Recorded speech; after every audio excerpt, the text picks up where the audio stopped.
Yeah, good morning, guys. This will be a problem, as Gina will tell you here in a second as this morning goes on. But let me step aside here, show you what's happening right now. DPS are starting their investigation right here. You see that white BMW? That was one of three different vehicles that were involved in this crash.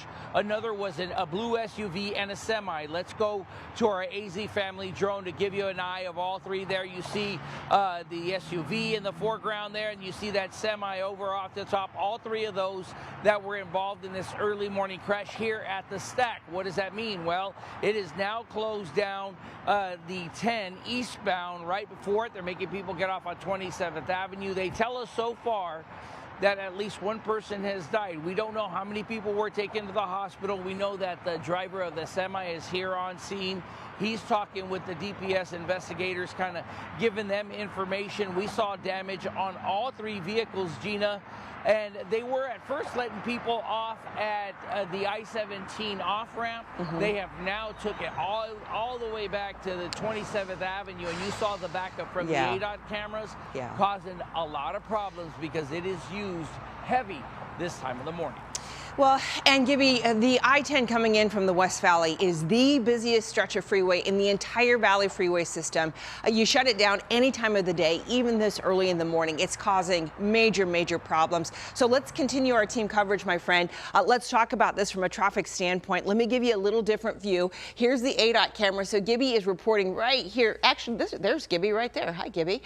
He's reporting right there on the freeway, and you can see the accident scene that still exists. It's not even close to being cleaned up at this point, so the investigation is still active right now. Let me give you another perspective. This is where all the traffic is being forced off at 27th Avenue.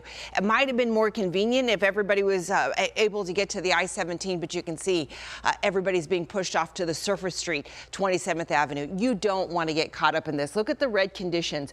They extend all the way back to 59th Avenue, and actually you start to see brake lights as far back as 75th Avenue. Here's what I'm going to recommend. As you come in from the West Valley, again, that's the I-10 eastbound, coming in from the West Valley.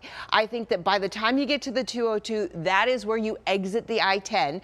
From there, I think if you go south, you can use Van Buren, Buckeye, use that to get all the way into downtown. To the north, you can certainly use McDowell or Thomas. If you use any of the roadways to the north, I think you use I-17, you drop down the I-17, and then from there, you can also pick Jefferson or Buckeye to get into the downtown Phoenix area. We're going to keep a close eye on the conditions there. When the freeway reopens, of course, we'll give you a heads up.